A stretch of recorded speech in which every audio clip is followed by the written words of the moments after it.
Is it true that people believe what they hear most often versus what is true? For example, that crime is up.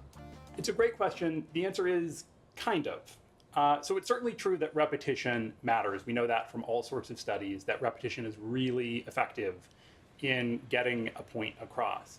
But whether or not it sticks with people depends in part on the assumptions that they're bringing to the issue.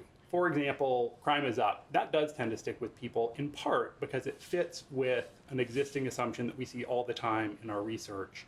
The assumption that society is getting worse, that society is declining, disorder is on the rise, things are getting worse. So if they hear someone say that crime is rising, or they hear a statistic that makes that point, it tends to stick with people because it slots into this existing assumption that people already have.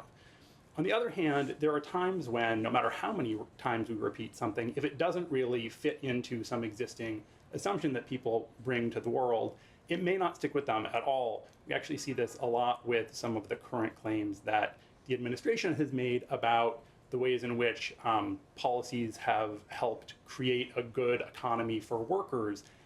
We see it in our research that actually isn't sticking with people, even though in a lot of ways it's true.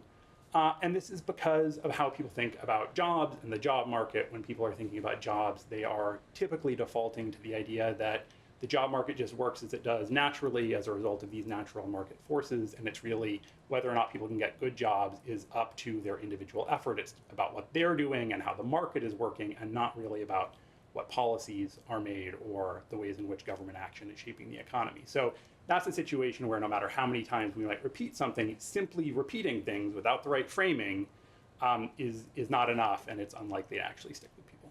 The good news is that the framing choices that we make can actually help things stick. So by framing the points that we want to make in the right way, we make it more likely that the information that we're repeating, that we're conveying, is actually going to stick with people and land in the ways that we want it to.